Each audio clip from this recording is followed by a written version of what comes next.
Hello everyone, welcome back to the channel. Want to create a vintage aesthetic look for your videos?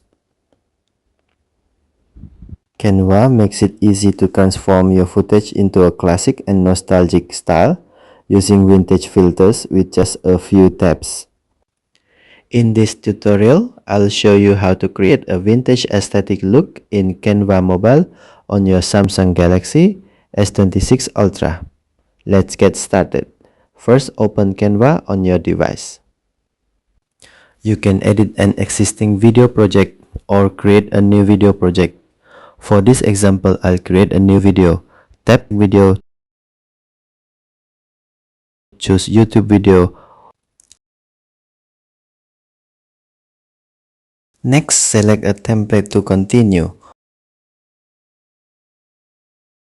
Once the video editor opens, tap the video clip you want to edit on the timeline. Swipe through the editing tools below the timeline until you find Filters. Then tap Filters. The Filters panel will open. Select Vintage.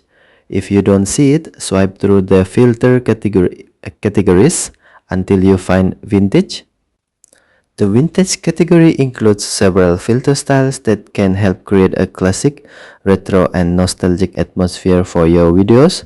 Tap any filter to preview how it changes your video. Try different styles and choose the one that best matches the mood you want to create.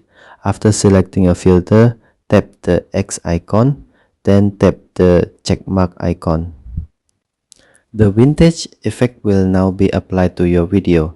To save your video, tap the upload icon, select share or download. For this example, I'll choose download.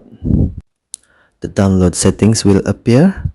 You can adjust the file type and quality settings or keep the default options, then tap download. Canva will process and save your video. And that's how to create a vintage aesthetic look in Canva videos on Samsung Galaxy S26 Ultra.